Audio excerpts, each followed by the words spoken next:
जनता party के प्रति इतनी ज्यादा नफरत थी कि 10-0 हो सकता था आंकड़ा। लेकिन इस आंकड़े को रोकने में सबसे बड़ा रोड़ा भूपेंद्र सिंह हुड्डा बने अपने पुत्र मोह के चक्कर में। ये मैं कहना चाह रहा हूँ, ठीक है ना, और कुछ नहीं। हमारा चलिए, आपकी बात आ गई केसरी जी। केसरी जी, एक आप मत लगा दीजिए, आपको बोलने नहीं दिया जा रहा है। एक बड़ी खबर मैं बता रही हूँ अपने दर्शकों को, इस वक्त की बड़ी खबर आपको बता रहे हैं, रिजल्ट ब्रेकिंग आपकी टीवी स्क्रीन पर। गुड़गांव में 87,346 वोटों से भारतीय जनता पार्टी के राव इंद्रजीत सिंह आगे चल रहे हैं। तो हैट्रिक पहले ही लगा चुके हैं इस सीट पर। जब से ये सीट बनी है 2008 की परिसीमन के बाद लगातार राव जीतते आ रहे हैं, और इस बार भी एक बड़ी मार्जिन के साथ। बड़ा मार्जिन इसलिए कह रहे हैं, पहले बहुत कम अंतर से कुछ टाइम तक राज बब्बर भी आगे थे। नवीन जिंदल आगे चल रहे, 21,400 के करीब का मार्जिन है, अंतर है। सोनीपत में कांग्रेस के सतपाल ब्रह्मचारी का मार्जिन लगातार बढ़ रहा है, लीड लगातार बढ़ रही है। एक टाइम वो भी था करीब 300 वोटों से, 400 वोटों से, 500 से, और फिर इससे पहले हमने 15,000 की अपडेट आपको दी थी। अब 27,000 से ज्यादा का अंतर सोनीपत में हो चुका है। दीपेंद्र हुड्डा एक बहुत बड़ा अंतर लेकर चल रहे हैं, 3,16,528 वोटों के साथ जीत की ओर बढ़ रहे हैं। कांग्रेस के खेमे में खुशी की लहर के इस वक्त रोहतक की हम बात करें, जश्न भी मनाया जा रहा है रोहतक में। सिरसा से कुमारी सैलजा 2,67,826 वोटों के साथ बड़ी जीत की ओर बढ़ रही है। अशोक तंवर लगातार पिछड़ते नजर आ रहे थे, कुमारी सैलजा एक बड़ी जीत की ओर जा रहे हैं। तो देखिए, कांग्रेस की 2 सीटें हैं, रोहतक और सिरसा, जहां एक बहुत बड़ा अंतर लेकर चल रही है पार्टी। मनोहर लाल भी करनाल से एक बड़ा मार्जिन लेकर चल रहे हैं, 2,11,115 वोटों से मनोहर लाल कांग्रेस के दिव्यांशु बुद्धि राजा को पीछे छोड़ते हुए जीत की ओर बढ़ रहे हैं। फरीदाबाद से कृष्णपाल गुर्जर 1,61,691 वोटों के साथ जीत की ओर बढ़ रहे हैं। कांग्रेस के महेंद्र प्रताप यहां से उम्मीदवार थे और उनसे काफी बड़े अंतर से जीत की ओर अग्रसर हो रहे हैं कृष्णपाल गुर्जर। भिवानी महेंद्रगढ़ से बीजेपी के धर्मवीर सिंह 38,953 वोटों से यहां रावदान सिंह हालांकि इनको कड़ी टक्कर देते नजर आ रहे थे, लेकिन अब जो बढ़त हासिल की है धर्मवीर सिंह लगातार उसमें बढ़ोतरी करते नजर आ रहे हैं। हिसार से कांग्रेस के जयप्रकाश जेपी रणजीत सिंह को पीछे छोड़ते हुए 45,918 वोटों से आगे चल रहे हैं। तो 5-5 का ये जो आंकड़ा है लगातार कायम गए। अंबाला से कांग्रेस के वरुण भी 41,484 वोटों से आगे चल रहे हैं। ये बड़ी खबर आपको बता रहे हैं, हरियाणा का मुकाबला, हरियाणा लोकसभा चुनाव बेहद दिलचस्प हो गया है। पिछली बार जो आपने देखा बिल्कुल सब कुछ एक तरफा, केवल रोहतक सीट की हम बात करें, बाकी सभी सीटों पर लाखों के अंतर से बीजेपी जीती थी, जिसमें फरीदाबाद और गुरुग्राम, फरीदाबाद और करनाल दरअसल वो सीटें थी जो देश भर की टॉप 3 सीटों में शामिल थी। बहुत बड़ा अंतर रहा, लेकिन इस बार स्थिति बिल्कुल उलट नजर आ रही है। 5 सीटों पर कांग्रेस आगे है, तो अंतर भी कोई बहुत बड़ा नजर नहीं आ रहा बीजेपी का। एक करनाल सीट की हम बात कर लें, जहां मनोहर लाल एक अच्छे अंतर से चल रहे हैं आगे, कृष्णपाल गुर्जर भी एक ठीक ठाक अंतर या मार्जिन लेकर चल रहे हैं। राव इंद्रजीत अब आगे निकले हैं और बढ़त लगातार बनाए हुए हैं। विभा पांडे जी, देखिए, जब मैं इनेलो से सवाल करती हूँ, वो क्या करते हैं, भूपेंद्र हुड्डा को कोसते हैं। तो मैंने सिर्फ उनसे ये पूछा कि आप लोग अपनी पार्टी के लिए मंथन करेंगे या कांग्रेस को कोसने से काम चलेगा। हालांकि उनको गुस्सा इस बात पर आ रहा है कि मैं कांग्रेस का बचाव करने का हमारा किसी का कोई मकसद नहीं है, लेकिन आपकी पार्टी को लेकर भी बात करें, आप लोगों का भी प्रदर्शन मुझे कोई ठीक है, आपको जो एलिगेशंस लगाने थे लगा दिए, मैं उनको नहीं मान रही हूँ। मैडम ठीक है, नहीं आ रहा, बहुत अच्छी बात है। मैं ये कह रहा हूँ, देखिए पता क्या, आप हमेशा अंडर एस्टिमेट करते हैं। मैं क्यों करती हूँ, मैं सालों से हरियाणा को लेकर एक छोटा सा आंकड़ा मैं भी दे दूं क्या? मैं जींद बाई इलेक्शन से लेकर लोकसभा चुनाव, विधानसभा चुनाव, इलाहाबाद बाई इलेक्शन, दूसरे बाई इलेक्शन भी जहां आप लोगों ने लड़े, मैं हर एक आंकड़े के साथ ही बात कर रही हूँ।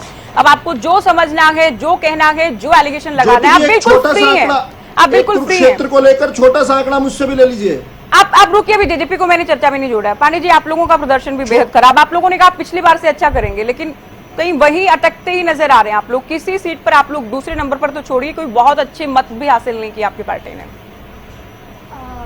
ज्योति जी, ऐसा है कि हमारा नेता लोगों से जुड़ा हुआ है, हम जमीन से जुड़े हुए हैं। अगर आप पिछले 1 महीने की डिबेट में देखेंगे तो मैंने हमेशा एक बात बोली कि बीजेपी 250 से ऊपर नहीं लेके आएगी, 250 तक इनके आएंगे ज्यादा से ज्यादा, और आज वही बात साबित हो रही है, सही साबित हो रही है। मैंने एनडीए की नहीं, हमेशा बीजेपी की बात की, हमारे नेता ने भी यही बात बोली। अब मैं बात करती हूँ हरियाणा की लोकसभा की। लोकसभा में जितना हमने डोर टू डोर किया, जितनी लोगों से बात की, पूरे देश में या हरियाणा में जहां भी जिस स्टेट में आपकी नेशनल पार्टीज इन्वॉल्व होती हैं, वहां रीजनल पार्टीज को हमेशा दूसरे स्तर पर रखा जाता है। और ये जो पार्टीज, हमारे साथी प्रवक्ता बड़ी बड़ी बातें कर रहे हैं कि हमने महिलाओं के लिए बहुत किया, फार्मर्स के लिए बहुत किया, यूथ के लिए बहुत किया, हमारे कांग्रेस के प्रवक्ता बहुत बड़ी बड़ी बातें कर रहे हैं, तो ये सारा विधानसभा में दिखेगा। विधानसभा में जहां रीजनल पार्टीज भी इन्वॉल्व तो होती वो हैं। था जब इनेलो, जब आप लोग इकट्ठे थे, इनेलो ठीक ठाक प्रदर्शन करती रही लोकसभा में। तब तो कोई तब बात नहीं है बीजेपी कि नेशनल पार्टीज ही रहती हैं, नहीं, पीएम को तब चुनने वाला बीजेपी चुनाव है। आप देखें अब आप लोग प्रेजेंस की पिछली बता बार रही हूं। हिसार में तो दूसरे नंबर पर थे कम से कम। ज्योति जी, अब की बार ऐसा कुछ भी नजर नहीं आ रहा ज्योति है। जी, प्रेजेंस कितनी थी? यहाँ बीजेपी की सरकार थी, नेशनल पार्टी की सरकार थी, उससे पहले कांग्रेस की सरकार थी। तो आप देखिए प्रेजेंस उनकी कितनी थी। जब प्रेजेंस होती है गवर्नमेंट में, उस वक्त आपकी रीजनल पार्टीज को नहीं दूसरे स्तर पर रखा जाता है हमेशा। आप भी देख लीजिए वोट बैंक किसका कितना आ रहा है। कोई इंडिपेंडेंट इतना नहीं बढ़ा। सबसे पहले बीजेपी या कांग्रेस आ रही है 5-5 की सीट पर, उसके बाद या तो बीएसपी आ रही है या एनएलडी या जेजेपी। यही हो रहा है और यही होता रहेगा हमेशा। और बीएसपी भी आपकी एक नेशनल पार्टी है, वो भी बड़ी पीछे गई हुई है। क्यों? बीजेपी और कांग्रेस का इस वक्त चल रहा है। आप किसी से भी बात करिए, हम बात करेंगे विधानसभा में। विधानसभा में हम काम लेके जाएंगे। अगर मैं आज जाती हूं, किसी भी वोटर से बात करती हूं और बोलती हूं कि हम हरियाणा को लोकसभा में रिप्रेजेंट करेंगे, वो कहते हैं काम तो बाद में आपको लोकसभा करना में है। जब कैंपेनिंग की थी तब आप लोगों ने क्या क्या नहीं कहा था? जीतने वाले हैं, अच्छा प्रदर्शन करने वाले हैं, हिसार की बेटी हैं, इस बार महिला सांसद चुनी जाएंगी नैना चौटाला। हमने कहा था हम अपने काम लोगों के पास, हम तो विधानसभा में बात ज्योति जी, हमने कहा था हम अपने काम लोगों के पास लेके जाएंगे। पर जैसा मैं फिर से आपको कह रही हूँ, लोकसभा में काम तो हम लेके गए हैं, लोगों ने बड़े आराम से हमें सुना है। मुझे लोगों ने खुद कहा है कि हम आपको विधानसभा में और काउंसलर के इलेक्शन में, पार्षद के इलेक्शन में वोट देंगे, पर लोकसभा में हम जाएंगे नेशनल पार्टीज के साथ। अब आप इसका क्या करेंगे? 90% लोगों ने यही बोला है। और अगर आपने श्रीमती नैना चौटाला जी की वर्ड सुने होंगे तो उन्होंने यही कहा था, मन के जीते जीत, मन के हारे हार। हम अपने कैंपेनिंग से जीत के बाहर निकले हैं बस, क्योंकि हम अपने काम दिखाए हैं और ये काम आप विधानसभा में कर रही है। आप लोग हार रहे हैं, कुछ नहीं है, मन जीत गया तो जीत गया। मैं कह रही हूँ विधानसभा में ज्योति जी आप इसका देखना, विधानसभा में देखना, लोकसभा राष्ट्रीय पार्टीज का खाली होता है खेल, वहाँ रीजनल पार्टीज को हमेशा सेकंड लेवल पर रखा जाता है। ये आप बात। चलिए विदु जी हंस रहे थे कि हम तो शुरुआत से ये कह रहे थे कि बीजेपी और कांग्रेस का मुकाबला के, तब इनेलो को भी लग रहा था क्या बोल रहे हैं, फिर बीजेपी भी नहीं मान रही थी। अंदर इनको भी पता था अपने दिल में कि क्या हकीकत क्या है वाकई। देखिए विदु जी, इनेलो का सिंबल तक जाने की चुनौती है इनके सामने, जेजेपी के सामने भी अपनी जमानत बचाने की चुनौती है। मुकाबला कांग्रेस में ही है। हाँ, आप लोग भी क्लीन स्वीप की 11 कमल खिलाने की बात कर रहे थे, आप लोग भी कामयाब होते नजर नहीं आ रहे हैं हरियाणा में। देखिए 11 के 11 स्थानों पर अगर कहीं मुकाबला है तो भारतीय जनता पार्टी और भारतीय जनता पार्टी के सामने इंडिया अलायंस का है।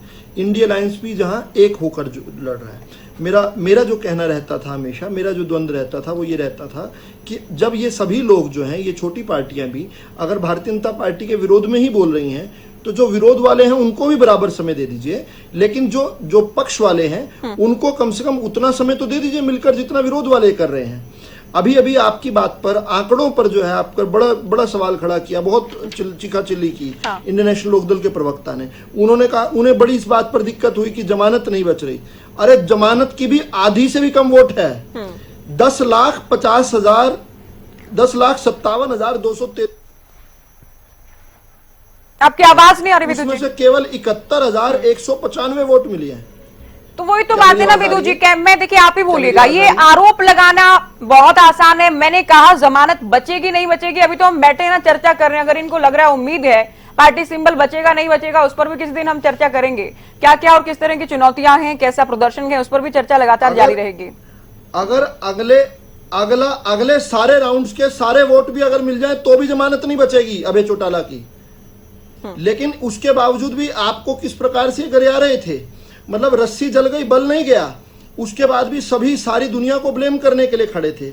और दूसरी बात जो है, अभी जो आम आदमी पार्टी के प्रवक्ता ने गलत जानकारी दी। उन्होंने कहा गुला चीका के राउंड्स पड़े हैं। मैं उनको जानकारी देता हूं, लाडवा के राउंड्स ज्यादा पड़े हैं गुला चीका से, और लाडवा भारतीय जनता पार्टी का स्ट्रॉन्ग होल्ड है। पुंडरी के राउंड्स ज्यादा पड़े हैं गुला चीका से, कैथल के राउंड्स ज्यादा पड़े हैं, थानेसर के राउंड ज्यादा पड़े हैं। गलत जानकारी दे रहे हैं वो, अगर ये आपके टीवी पर ये कह रहे हैं। और अभी भी किसका स्ट्रॉन्ग होल्ड नहीं है, ये ना विधायक किसका है, वहां कौन मजबूत है, वो स्ट्रॉन्ग होल्ड करने से दावा तो खैर सभी कर रहे हैं विदु जी, सभी एक दूसरे को स्ट्रॉन्ग ही बता रहे हैं। देखिए कहीं अभी आपके टीवी नहीं, आपकी डिबेट्स पर इस बात को सर्वमान्य माना गया कि शहरों की वोट भारतीय जनता पार्टी को मिलती है। फिर जो समीकरण है वो भी हम जानते हैं, समीकरणों के हिसाब से हम बात कर सकते हैं। गुला चिका उन्होंने बहुत केयरफुली उन्होंने गुला चिका की बात की, कलायत की बात की। गुला चिका और कलायत क्यों बोला उन्होंने? उन्हें पता है गुला चिका और कलायत में वो शायद उन्हें ज्यादा वोट मिलेगा। लेकिन मैं जो 4 हल्के बता रहा हूं आपको, लाडवा का बता रहा हूं, थानेसर का बता रहा हूं, कैथल का बता रहा हूं और पुंडरी का बता रहा हूं, इन चारों हल्कों में ज्यादा हैं। देखिए, रिसर्च कर बैठे हुए हैं और ऐसा नहीं कि कोई कुछ भी बोल देगा और निकल जाएगा। दूसरा, आपने कहा इंडियन नेशनल लोकदल पहले अच्छा प्रदर्शन करती रही लोकसभा में। कब करती रही? जब वो भारतीय जनता पार्टी के साथ गठबंधन में थी। चाहे 1977 की बात हो, ठीक है, वो तो बहुत ऐतिहासिक और रिकॉर्ड तोड़ वो बातें वो तो अलग है, लेकिन कम से कम 2014 में भी 2 सीटें तो हासिल कर ली थी ना। ये लोग कहते हैं हम तो मोदी वेव में भी 2 सीटें हासिल कर ली थी, तो आज कहां खड़े हैं? उस पर भी तो मंथन पार्टी का नहीं थे वो दोनों सीटें। ज्योति जी 2014 में जो 2 सीटें मिली थी वो कांग्रेस के सामने थी या हमारे पार्टनर हजका के सामने थी। उन दोनों सीटों पर भाजपा नहीं लड़ी थी, हजका के सामने इन्होंने उन दोनों सीटों पर हजका को, हमारे अलायंस को हराया था। अगर भारतीय जनता पार्टी वहां से लड़ती तो निश्चित तौर पर इनेलो से आगे रहती। लेकिन बड़ी बात क्या है कि 1996 में आखिरी बार इन्होंने किसी भारतीय जनता पार्टी के किसी एक उम्मीदवार को हरियाणा में हराया तो 1996 में हराया था। 1996 से आज 30 साल हो गए हैं लगभग। 28 सालों में एक भी भाजपा के उम्मीदवार को आज तक भी इंडियन नेशनल लोकदल ने हरियाणा में नहीं हराया। यह एक रिकॉर्ड की बात है। लेकिन मैं इससे ऊपर बड़ी बात यह कहना चाहता हूं, अभी भारतीय जनता पार्टी की एक बड़ी कंफर्टेबल मेजोरिटी से एनडीए की सरकार बन रही है। भारतीय जनता पार्टी की कांग्रेस से 2.5 गुना अधिक सीटें दिख रही हैं, आपके टीवी पर दिख रही हैं। तो इस बात की खुशी किस बात की है कि भाजपा की 400 सीटें नहीं आई, अगली बार हम 500 का नारा लेंगे और इससे 100 सीटें और अधिक ले लेंगे, फिर ये इसी प्रकार की खुशियां मनाएंगे। देखिए, चुनाव में जब चुनाव संपन्न हो जाता है तो नंबर्स मैटर करते हैं। नंबर्स एक बार टीवी स्क्रीन पर दिखाइए कांग्रेस वालों को, आम आदमी पार्टी वालों को और लोग जो करे आ रहे हैं यहाँ पर, उन सबको नंबर्स दिखाइए। और जो बात यहाँ पर आज कह रहे हैं कि जो क्षेत्रीय पार्टियां हैं उनका कोई स्टेक नहीं होता, तो भाई आप इतना समय डिबेट का क्यों वेस्ट करते थे? बात तो आप डिबेट का इतना समय क्यों वेस्ट जब करते थे? अमेठी हार जाते हैं, स्मृति ईरानी जैसी फारब्रेंड नेता आपकी हार जाती हैं, अयोध्या में नहीं जीत पाते हैं, तो सवाल उठते हैं ना। और जब कहा जाता है कि जी इस बार तो इतिहास ही रचा जा रहा है, ट्रिक तो बना ही रहे लेकिन 400 पार के साथ बना रहे हैं, अगर वो नहीं होता, आप लोग जो बड़े बड़े दावे करते आ रहे थे उस पर तो सवाल होंगे ना। अभी उसमें आप ठीक है, आप कहते रहे कि हम सबसे बड़ी पार्टी बन रहे हैं, हम बहुमत में आएंगे या कांग्रेस से अच्छी स्थिति में है, ठीक है। ज्योति जी, 1984 को आज 40 साल हो गए हैं। 1984 आइए एक बड़ी खबर हम अपने दर्शकों को दे रहे हैं, उसके बाद आपका रुख भी करते हैं। तो रिजल्ट ब्रेकिंग इस वक्त की एक और अपडेट आपके सामने। वाराणसी से पीएम नरेंद्र मोदी की बड़ी जीत। वाराणसी से जीते हैं पीएम मोदी, एक बार फिर से वाराणसी की जनता का प्रतिनिधित्व करने जा रहे हैं। तो बड़ी खबर आपको वाराणसी से हम बता रहे हैं, 1,82,513 वोट से जीत गए हैं पीएम नरेंद्र मोदी। तो वाराणसी से बड़ी जानकारी, बीजेपी उम्मीदवार पीएम नरेंद्र मोदी लगातार तीसरी बार जीते हैं और एक बड़े मार्जिन से ये जीत हासिल की है वाराणसी से। देखिए, लगातार वोट काउंटिंग का सिलसिला जारी है, कहीं से रुझान आ रहे हैं, कहीं से रुझान परिणाम में तब्दील हो चुके हैं। जहां जहां जीत हार हो चुकी है वो भी आपको सबसे पहले हरियाणा न्यूज बता रहा है। और इस वक्त बड़ी खबर ये है कि वाराणसी का परिणाम भी आ गया है। काउंटिंग पूरी हो चुकी है, 1,52,513 वोट से पीएम नरेंद्र मोदी ने जीत हासिल की है। तो ये बड़ी खबर इस वक्त हम आपको बता रहे हैं, वाराणसी से पीएम नरेंद्र मोदी ने जीत हासिल की। बजरंग दास जी हमारे साथ जुड़ गए हैं। बजरंग जी, कितनी सीट मानकर चल रहे हैं? 5 पर आप लोग आगे चल रहे हैं हरियाणा में, 5 पर भारतीय जनता पार्टी।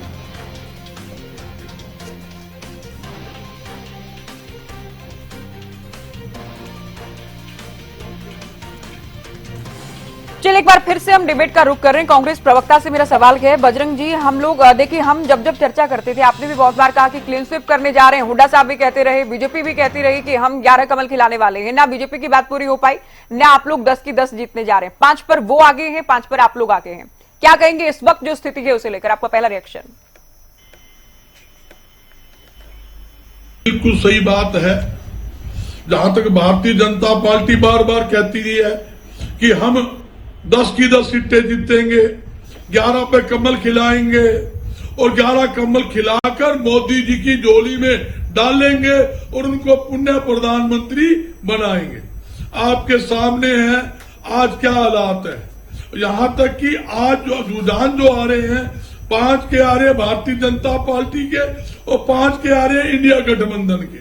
मैं कहना चाहता हूं भी ये रुझान है। जहां तक मेरी सर्वे है कि हम 5 से ज्यादा 6 भी ले सकते हैं, 7 भी सीट हम जीत सकते हैं, क्योंकि जनता, हरियाणा की जनता का आशीर्वाद इंडिया गठबंधन को मिला है और वो भारतीय जनता पार्टी से मुक्ति चाहती थी। इसलिए हमें उम्मीद है कि हम इससे अच्छा प्रदर्शन हरियाणा में करने जा रहे हैं। ये स्थिति जो सीधी है। तो अच्छा प्रदर्शन आप लोग करने जा रहे हैं। ढोल साहब, देखिए करनाल से आप लोगों के लिए अच्छी खबर है, पूर्व मुख्यमंत्री भी एक अच्छे मार्जिन से आगे चल रहे हैं। मुख्यमंत्री बाय इलेक्शन जीत चुके हैं। लेकिन दूसरी सीटों की हम बात करें, सिरसा से एक बहुत बड़ा मार्जिन मेंटेन किए हुए हैं सैलजा। रोहतक आप अब तक जो स्थिति है, आप अच्छे खासे मार्जिन से आप लोग हार रहे हैं वहां पर। सोनीपत में सतपाल ब्रह्मचारी लगातार आगे चल रहे हैं, जेपी भी लगातार लीड बनाए हुए हैं। अंबाला की हम बात करें, वरुण मुलाना भी लगातार बढ़त बनाए हुए हैं। आपसे सवाल मेरा रहेगा, उससे पहले एक बड़ी खबर हम बता देते हैं, क्योंकि लगातार पल पल तस्वीर बदल रही है, उलटफेर देखा जा रहा है। जेजेपी और इनेलो का बेहद खराब प्रदर्शन, जिस बात को लेकर अमनदीप केसरी जी को अभी गुस्सा भी आया था, हालांकि वो डिनाई कर रहे थे कि गुस्सा नहीं आया और फोन भी काट गए थे वो। लेकिन क्या आंकड़े क्या कह रहे हैं? जब आंकड़ों को झुठला रहे थे, हम आपको आंकड़े ही बताने वाले हैं। किसी भी सीट पर दोनों पार्टियां कहीं भी लड़ाई में नहीं है। जेजेपी कहती रही कि हम 10 की 10 सीटों पर लड़ रहे हैं, लेकिन हुआ क्या है वो आपके सामने है। इनेलो और जेजेपी के लगभग सभी उम्मीदवारों की जमानत जब्त होने की स्थिति है। अगर कोई बड़ा करिश्मा, फेरबदल, चमत्कार अगर कुछ हो जाता है तो वो भी हम आपको बता देंगे। लेकिन अभी तक वोट काउंटिंग ये इशारा कर रही है कि दोनों ही पार्टियों की जो उम्मीदवार हैं उनकी जमानत जब्त होने की स्थिति है। तो 7 सीटों पर इनेलो ने अपने उम्मीदवार उतारे हैं, 3 पर समर्थन दिया गया है। जेजेपी 10 की 10 पर लड़ रही है। 2019 में जननायक जनता पार्टी को केवल 4.9% वोट मिल पाए थे, तब आम आदमी पार्टी के साथ मिलकर चुनाव लड़ा था। 3 सीटों पर आप लड़ रही थी, 7 सीटों पर जेजेपी ने लड़ा था। और 2019 में इनेलो के 2% से भी कम वोट थे, 1.9% वोट हासिल किए गए थे। पिछली बार कुरुक्षेत्र से अर्जुन लड़ रहे थे, इस बार खुद अभय मैदान में आ गए हैं, लेकिन अभय का प्रदर्शन भी सबके सामने है। गुरुग्राम की बात करें तो देखिए, ये हमने इनेलो और जेजेपी की बात की, अब हम गुरुग्राम की सीट पर आ गए हैं। राव इंद्रजीत सिंह 84,578 वोट से आगे चल रहे हैं। राजबब्बर जो कि एक अच्छी फाइट अब तक देते नजर आए थे, लेकिन कहीं ना कहीं गुरुग्राम और बादशाहपुर में स्थिति पलटती नजर आ रही है। गुरुग्राम में जेजेपी को 12,218 वोट, गुरुग्राम में जननायक जनता पार्टी के फाजिल पुरिया को करीब 12,000 वोट ही अभी तक मिल पाए हैं। गुरुग्राम में इनेलो को 4,427 वोट मिल पाए हैं। गुरुग्राम से इनेलो उम्मीदवार 5,000 से भी कम वोट के साथ अभी मैदान में तो हालांकि नहीं है, लेकिन चुनाव लड़ने के लिए उतरे थे। प्रदर्शन क्या है वो आपके सामने है। कुरुक्षेत्र में 21,490 वोटों से भारतीय जनता पार्टी के नवीन जिंदल आगे चल रहे हैं। शुरुआत में एक लीड बनाकर चले थे गुप्ता, लेकिन बहुत बड़ी लीड नहीं थी, उसे कवर भी किया नवीन जिंदल ने। उसके बाद लगातार बढ़त बनाए हुए हैं। इनेलो को 73,617 वोट मिल पाए हैं। तो जो बार बार कहा गया कि अभय 1 लाख भी नहीं ले पाएंगे, खुद दुष्यंत चौटाला ही कहते रहे। अब देखना ही है कि कितनी वोट हासिल कर पाते हैं। 73,000 मिल पाए अभय को। जेजेपी को केवल 5,778 वोट कुरुक्षेत्र में मिल पाए हैं। तो बड़ी खबर हम आपको बता रहे हैं, एक सीट को लेकर अलग अलग पार्टी के उम्मीदवारों के वोट हम आपको बता रहे हैं। मुकाबला भारतीय जनता पार्टी और कांग्रेस में ही है। पिछली बार 10 की 10 सीटें जीती थी, इस बार करनाल उपचुनाव समेत 11 का दावा था, लेकिन 5 पर बीजेपी और 5 पर कांग्रेस अभी तक आगे या कह लें कि बढ़त बनाए हुए हैं। तो सोनीपत में इनेलो को केवल 11,380 वोट मिल पाए हैं। दावे सभी ने किए थे, लेकिन जनता ने क्या डिसाइड किया ये अब आपके सामने है। कृष्ण ढूल जी से मेरा सवाल था कि आप लोग भी कह रहे थे क्लीन स्वीप करने वाले हैं, लेकिन कांग्रेस सिरसा में बहुत तगड़ी फाइट, क्या कहे, बहुत अच्छा मार्जिन बनाए हुए है। रोहतक में दीपेंद्र हुड्डा अब तक हम कह सकते हैं एक अच्छे मार्जिन से जीतने वाले हैं। अंबाला में लगातार बढ़त बनाए हुए हैं, हिसार में भी आगे चल रहे हैं। तो कैसे कैसे देख रहे हैं अपनी पार्टी के इस प्रदर्शन को? क्या वाकई ये संतोषजनक है? तब जब आप लोग कह रहे थे 400 पार करने वाले हैं, तब जब आप लोग कह रहे थे 11 कमल हम खिलाने वाले हैं। हाँ, नहीं, ज्योति संतोषजनक नहीं है। मैं निश्चित तौर पर इस बात को मानता हूं कि हमारा जो प्रदर्शन है वो हमारी आशा के अनुरूप नहीं रहा। 2019 में भारतीय जनता पार्टी ने जो 10 सीट जीती, उस वक्त हमारा परसेंटेज ऑफ वोट था वो 58% के आसपास था। और अभी जो टोटल आंकड़े आ जाएंगे शाम तक, तो इस बार हमारा मत प्रतिशत जो है वो घट रहा है। और जीत का जो बड़ा अंतर पिछली बार लोकसभा के चुनाव में इस हरियाणा प्रदेश की जनता ने जो हमें दिया था, वो मैंडेट इस बार उन्होंने हमारे से थोड़ा सा नाराजगी दिखाई है।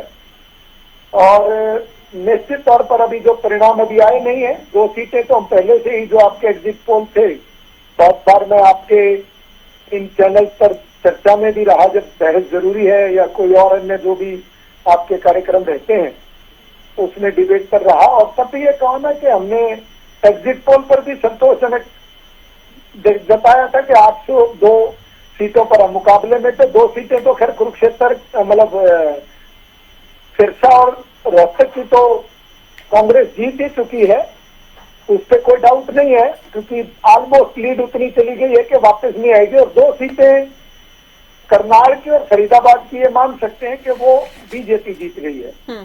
जो बची हुई 6 सीटें हैं, उन बची हुई 6 सीटों पर अभी जोरदार और कांटे का मुकाबला चल रहा है।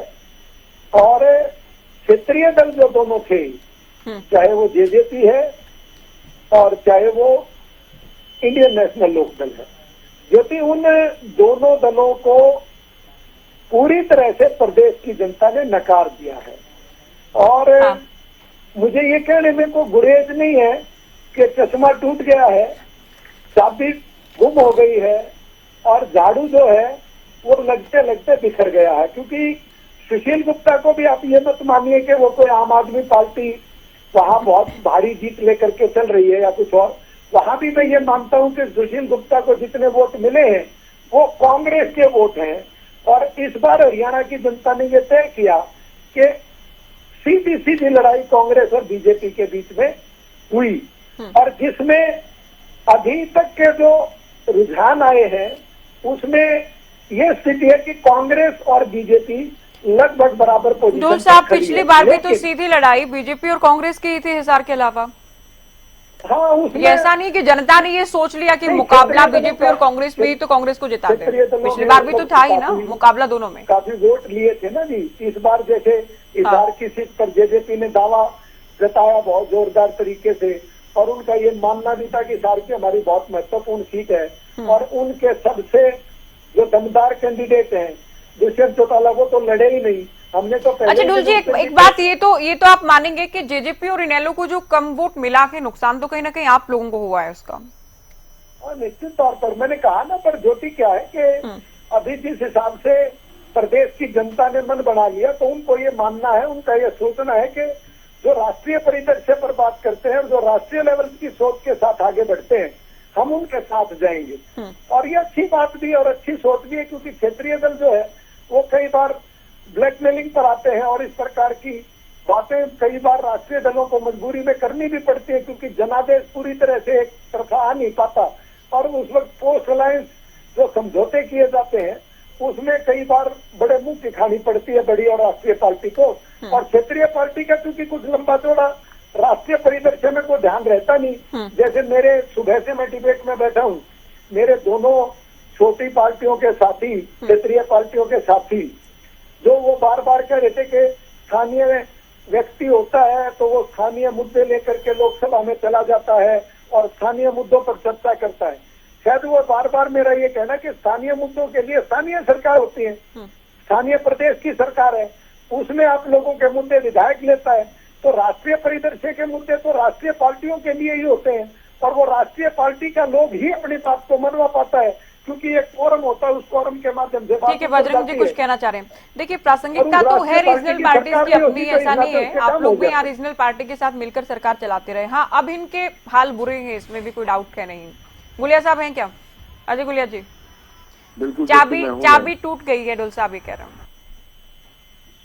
देखिए ज्योति जी, डोल साहब कुछ भी कह सकते हैं, लोकतंत्र है, डोल साहब को सब कुछ कहने की आजादी है, लेकिन टूट गई एक चुनाव में, आपका प्रदर्शन खराब रहे और ये सारी चीजें हो जाएं। भारतीय जनता पार्टी के कभी 2 सांसद होते थे, उससे पहले 2 भी नहीं होते थे। फिर वो उभर करके आए। आम आदमी पार्टी ने शुरुआत करी, शुरुआत में सब नहीं था, फिर उसके बाद भी आम आदमी पार्टी ने 2 प्रदेशों में सरकार बनाई और जगह भी अच्छा प्रदर्शन करा।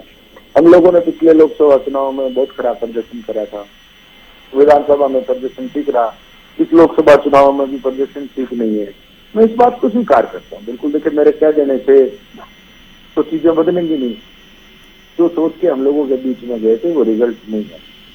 लोगों ने इस चुनाव को सिर्फ उस नजरिए से देखा कि या तो भाजपा के पक्ष में या भाजपा के विरोध में। जो भाजपा के विरोध में थे उन्होंने इंडिया अलायंस को वोट दिया, और जो भाजपा के पक्ष में थे उन्होंने भारतीय जनता पार्टी को वोट दिया। अजय कुलिया जी, तो आप लोग क्या सोच कर गए थे चुनाव में, आप ये बताएं, क्योंकि विरोध तो आप लोगों को झेलना ही पड़ रहा था। उन जगहों पर जहां कभी मजबूत होता था चौटाला परिवार, वहां दुष्यंत को कभी काले झंडे दिखाए जा रहे थे, कभी अजय चौटाला को काले झंडे दिखाए जा रहे थे, कभी दिग्विजय चौटाला के खिलाफ नारेबाजी हो रही थी, कभी नैना चौटाला को काले झंडे दिखाए गए, नारेबाजी की गई। तो क्या वाकई आप लोग कुछ उम्मीद भी कर रहे थे इस बार के चुनाव से, या पता था ये होने वाला है? सच अगर आप कहें। नहीं, जो चीज देखिए, जो खिलाड़ी होता है वो खेल के मैदान में, या फौजी होता है वो जंग के मैदान में जरूर जाता है, चाहे जंग के नतीजे कुछ भी हो, चाहे नतीजे कुछ भी रहे। हम लोग लड़ने वाले लोग हैं, संघर्ष करने वाले लोग हैं। हम लोग चुनाव में गए। वो एक कहावत है कि मलाल है पर इतना मलाल थोड़ी है, यहाँ रोने की शिद्दत से लाल थोड़ी है। हर बारी जीत के जाना कमाल नहीं होता, कभी हार के मुस्कुराना भी कमाल होता है। लोगों का मैंडेट है, शर्माते हैं कोई भी।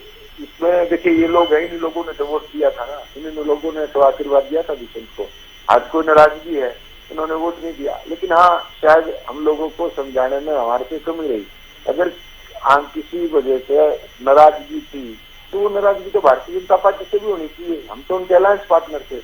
लेकिन कुछ मैसेज कन्वे नहीं करेगा। कन्वे आप चाहते हो लेकिन कन्वे आप कर नहीं पाते, वो कमियां रहती हैं। वो हमारी भी कहीं कमी रही। अब हम लोगों ने लोगों के लिए काम करा, वो काम लेकर के लोगों के बीच में गए, शायद लोगों ने। आइए एक और बड़ी खबर का हम रुख कर रहे हैं इस वक्त। तो वोट काउंटिंग से जुड़ी एक बड़ी जानकारी हम आपको दे रहे हैं। हिसार से कांग्रेस के जयप्रकाश को बड़ी बढ़त मिली है। तो जयप्रकाश लगातार आगे चल रहे हैं, जेपी की बढ़त लगातार कायम है। रणजीत सिंह कहीं ना कहीं पिछड़ते नजर आ रहे हैं। हिसार से ये बड़ी खबर आपको बता रहे हैं, कांग्रेस के जयप्रकाश 53,878 वोटों से आगे चल रहे हैं। तो अब तक जो स्थिति बनी हुई है उसके आधार पर हम ये कह रहे हैं कि जयप्रकाश या कांग्रेस के खाते में जाती है सीट नजर आ रही है। पहले भी यहां से सांसद रहे, 8वीं बार मैदान में है, केंद्र में मंत्री रहे हैं जयप्रकाश।